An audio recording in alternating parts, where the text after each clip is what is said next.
tim yang akan memperebutkan. Ini ada perbedaan yang cukup unik ya. Apa tuh? Lu bisa lihat gimana tim POS sendiri rambutnya beda-beda semua. Oke. Sementara Indo itu hitam semua. Oke. Ya kan? Artinya tim Indo ini memang udah cukup kompak. Cukup. Lah, loh seragam aja harus kompak ya nggak? Betul, tapi kan mereka seragamnya beda-beda.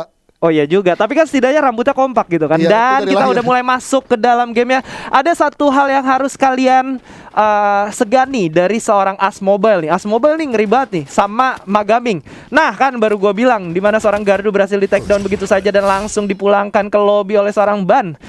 Bakal menjadi kondisi 4 lawan 3 di sini ya, Por. Aduh, kondisi yang kurang menguntungkan untuk teman-teman Indo. Tapi balik lagi, kita masih punya satu pemain dari Bion. Tapi Bion udah sekarat banget. Wow. Dan masih punya satu counter attack. Tapi balik lagi sini, Letda pun udah nggak cukup bisa untuk melawan. Tapi masih upaya tembak terus dan akan objektif merevive seorang Bion. Yes, di sini bakal langsung ditembak, cukup sekarat juga. Ada dua orang yang mengcover langsung, ditembakin, gak cukup kuat. Gua nggak tahu di mana seorang FDW ternyata masih cukup jauh yang harusnya sudah mendekat menurut gua. Sementara itu bakal melakukan reviving terlebih dahulu. PA Gaming udah berhasil menumbangkan seorang Bion. Tersisa seorang FDW di sini yang tidak bisa berbuat banyak. Kayak tadi gua nggak ngerti, mungkin dari seorang FDW juga udah lagi ditahan kali ya. Lagi ditahan satu orang dari teman-teman Vietnam. Dan akhirnya itu jadi kayak menghentikan pergerakan dari FDW untuk regroup kembali kepada teman-teman Indomie. Jadi artinya memang ya kalau kita lihat dari secara awal memang Gardu itu udah keculik gitu kan. Jadi artinya untuk secara power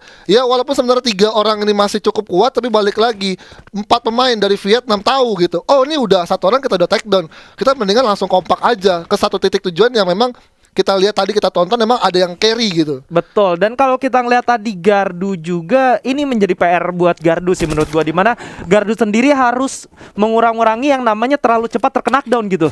Tapi balik lagi di sini Gardu punya peranan penting menjadi orang terdepan, langsung terus mengasih info yang pasti untuk teman-temannya bisa melakukan backstep ataupun bisa menyelamatkan dirinya. Dan ternyata justru Gardu langsung dibabat oleh 2 orang sekali. Yes, karena ada perbedaan senjata juga di sana, tapi seorang FDW berhasil menumbangkan seorang As Mobile di sana dengan FDW. tapi dari belakang ternyata ada oh my god, Bion lagi dan lagi menggunakan granatnya bermain dengan cukup efektif di sana. Bakal langsung di rush begitu aja, maju ke depan. Ada tembak-tembakan, masih seorang Babang Letda di sana. Oh my god. Masih kurang kuat, tapi gue yakin di round ketiga ini gue nggak tahu kenapa ngerasa kalau misalkan tim dari Indomie bisa memberikan satu presence yang baru, karena setelah kita ngelihat track recordnya mereka ketika bermain di daerah Pochinok sini bener-bener bagus banget. Yes, pasti ya bagus banget karena secara buat posisi Bion tahu nih untuk dia melemparkan granat ke arah lawannya dan juga temennya udah ngasih info yang pasti, Bion akan mendapatkan untuk granatnya ke arah tim lawan. Dan gua rasa di sini juga ya tentu aja ini masih 2-0 dan ini masih best of 5 gitu. Jadi menurut gue jangan terlalu panik, jangan terlalu kalian langsung hujat dengan gimana caranya kayak Indonesia tuh nggak bisa menang lawan Vietnam. Tapi kita lihat sudah ada upaya juga tembakan MP5 yang akan dilepaskan oleh Letda dan juga FDW sekali. Yes, kita bakal ngeliat gimana tim Indonesia yang seharusnya menjadi tim bertahan di sini udah mulai menjaga masing-masing posisinya. Ada As Mobile juga yang dilemparkan ke depan tapi tidak menghasilkan apa-apa granat dari seorang FDW di sini. Yes, karena juga ketika lu melakukan satu masak granat untuk lempar langsung ke arah tujuan lu, itu akan kelihatan dari secara visualnya. Betul. Jadi artinya udah bakal langsung coba dihindarin aja oleh teman-teman Vietnam. Wop, ada granat yang dilemparin, hampir aja FDW terkena down, tapi seorang Letda di sana berhasil ditumbangkan. Oh my god, 3 orang sekaligus. Wow, satu setup yang cukup baik dari Timpo di sana. Lu bisa ngeliat gimana mereka bener-bener menguasai grounding yang mereka milikin dengan cara mendapatkan granat dan dilemparkan secara efektif. Kalau lu lihat tadi ada beberapa posisi yang sebenarnya tidak disadari oleh tim Indonesia, For. Betul, dan gue lihat juga secara buat posisinya Vietnam sendiri mereka udah melakukan satu kunci ke arah area rumah sabun yang ditempatin oleh teman-teman dari Indomie. Benar, gue setuju karena dari tim dari As Mobile sendiri dia udah ada di sebelah kiri dan gak ada yang notice. Itulah dia. Jadi masih belum ada satu was-was dari belakang gitu kan, dari sisi belakang, dan harus ditingkatin lagi dari tim Indomie biar bisa sadar gitu. Awareness-nya harus ditingkatkan. Harus lebih ditingkatkan lagi. Dan udah ada satu firing dari Letda, hampir satu dari granat akhirnya connect ke arah Letda dan langsung dikonfirm kill sekali lah. Yes, As Mobile juga udah cukup sekarat di sini bernama Gaming juga bakal coba untuk duel, sementara Haidang berhasil ditumbangkan. Bion berhasil mendapatkan satu tambahan. Dari belakang ada As Mobile yang mulai bergerak dan gue yakin ini bakal nge-revive terlebih dahulu dulu, tapi udah ada yang mulai bergerak juga untuk melakukan covering. Ini bagus banget sih gameplaynya. Dan FDW bakal coba untuk tembak-tembakan ke depan. Beyond once again dengan granatnya menumbangkan 2 orang sekaligus. Bakal ada duel antara Beyond dan juga Asmobile 1 lawan 1 di sini. Beyond dengan kegagahannya berhasil mendapatkan ace. Bayern Indonesia. Keren banget sih. Bener-bener Beyond masih bisa untuk save the dead ke arah timnya. Ini masih best of 1 dan masih ada 4 match lagi, 4 round lagi. Kill nih bos. Waduh, quadra kill Beyond. Memang jagoan ya. Emang kayak kalau kita lihat tadi beberapa turning conditionnya adalah ketika Beyond berhasil mendapatkan musuhnya menggunakan setup granate gitu, Pak. Betul.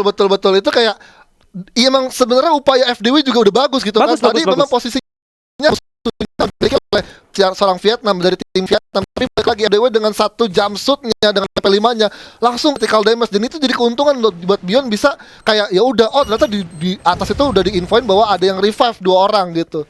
Yes, dan sekarang kita bakal saksikan gimana Po bakal coba untuk melakukan diffusing. Gak ada yang sadar di sini nampaknya, tapi Gardu bakal langsung masuk ke depan, menumbangkan begitu aja. Langsung tersisa 2 orang di sini, tapi Ban juga berhasil diculik oleh seorang Ledda dari kejauhan. Bakal ada yang melakukan diffusing di sini, tapi nggak bakal ditinggal diam karena ada Beyond yang bakal coba untuk nahan, dan juga Bang Ledda yang mulai bergerak di sini. Di mana Magaming nggak mau terlalu terburu-buru karena ada tembakan juga ke arah dalam. Seorang Beyond dengan granat masuknya berhasil menumbangkan 1 orang lagi di sini, dan dengan double vectornya Beyond masih tidak mau menyerahkan kekalahannya di arah depan. Bakal langsung coba untuk masuk di sini, dan 3 detik dari sekarang bakal coba untuk ditembakin duel 1 lawan 1. Beyond save the day once again. Oh my god, 2 kali momentum. Beyond benar-benar menyelamatkan tim Indomie, di mana menjadi orang terakhir untuk tim Indomie. Tapi ketenangan Beyond yang gua suka banget, dia masih bisa untuk mengkontrol musuhnya dengan granat, dengan mendistract juga posisi musuhnya untuk bergerak masuk ke dalam rumah kayu. Betul. Dan Beyond memanfaatkan jendela rumah kayu itu hanya dengan ngepick dari kanan atau kiri untuk bisa mendapatkan visionnya ataupun aimnya ke arah tim Vietnam. Wah, Beyond. Gila sih si Beyond ini ya, emang bocil jagoan. Oh, udah nggak bocil ya, udah dewasa ya. Sementara itu udah ada tembak-tembakan juga dari arah luar. Orang Gardu lagi dan lagi bakal menahan pedihnya tembakan antara 3 orang. Tapi Beyond once again berhasil mendapatkan 2 orang sekaligus dengan granatnya di sana. Walaupun tidak berhasil melakukan ending 1 orang lagi, ada granat yang bakal dipantulkan dan ternyata tidak seberuntung sebelumnya ya. Dan sekarang Ledda bakal masuk juga di sini mencari di mana lawannya, ditembakin. Ledda berhasil mendapatkan 1 poin eliminasinya. Ada tembakan dari sebelah kanan, tapi Ledda tidak mau terburu-buru. Dia bakal mencari di mana lawannya. Ada glowal yang udah dipasang. Asmobile juga cukup sekarat. Dilempar granatnya ke depan. Tidak batu lagi, dan langsung dicari di mana lawannya. 1 lawan 1 antara Ledda dan juga Asmobile. King of MP40 Indonesia is back, boys. Dan kita bakal ngelihat gimana seorang Ban yang bakal coba untuk menghalau seorang Ledda di sana. Oh my god, itu benar-benar kayak connect banget gak sih lu? Call dari teman-teman Indomie itu benar-benar udah bagus banget gitu. Jadi seorang Bang Ledda yang lagi nge-diffuse benar-benar dijaga ketat oleh seorang FDW, nggak dikasih lepas untuk ngebiarin musuhnya nembakin ke arah Bang Ledda. Iya, tadi lu bisa lihat gimana kayak dari seorang FDW sendiri menggunakan body block ya. Betul. Ketika musuhnya coba untuk masuk ke dalam, dia langsung ngalangin posisinya Bang Ledda. Musuhnya mau lari kemana, dihalangin. Jadi kayak seorang FDW itu tadi benar-benar menumbalkan dirinya untuk menahan peluru dari lawannya gitu. Itu bagus banget, nice banget sih. Dan tentunya Beyond juga mempunyai peran penting untuk memberikan damage yang bisa melakukan penyerangan ke arah darah yang dimiliki oleh Vietnam. Jadi artinya tinggal teman-teman dari Indomie itu benar-benar tinggal finishing aja gitu kan dengan double vectornya. Dan kita lihat sudah tembakan yang cukup berarti dan cukup bisa berbahaya juga untuk tim Indomie, tapi masih bisa untuk ditarik ulur lagi ke arah belakang dari tim Vietnam sekali lah. Yes, sementara itu di sini harusnya dari tim Indomie sendiri yang harus melakukan satu pergerakan C4 ya ke arah lawannya, di mana Gardu lagi dan lagi harus terculik terlebih dahulu. Oh my god. Di sini bukan kabar baik tentunya, karena menyisakan seorang Beyond dan juga FDW berdua melawan 4 orang yang sudah menggunakan double vector secara terus-menerus. Beyond bakal coba untuk menembak balik. Pau Gaming juga udah cukup sekarat. Menyisakan 35 HP-nya begitu saja. Langsung ditembakin. Terdapat headshot, tapi tidak ada pergerakan yang cukup cepat di sana karena FDW cukup jauh untuk melakukan recovering terhadap Bion. Oh my god, satu pemain tersisa dari tim Indomie langsung diburu, langsung dipojokkan. Akankah masih selamat? Dan ternyata sudah tidak akan bisa menyelamatkan tim Indomie dan Booyah untuk tim Vietnam di round pertama. Nice try for Indomie dan congratulations untuk tim Po, di mana Po sendiri berhasil mendapatkan Booyah di round pertamanya. Tapi buat para survivors yang mendukung tim Tenang. Indomie, tetap tenang, keep calm, Keep calm, stay calm, stay cool. stay cool. Ya, iya, Ya kan? Karena kalau kita ngomongin round dari best of 5, masih ini panjang. artinya masih panjang gitu kan. Panjang. Dan gue mau ngingetin juga kalau misalkan di awal-awal Indomie itu tadi sedikit kesulitan. Betul. Tapi ketika mereka udah mulai menyadari tempo permainan dari lawannya,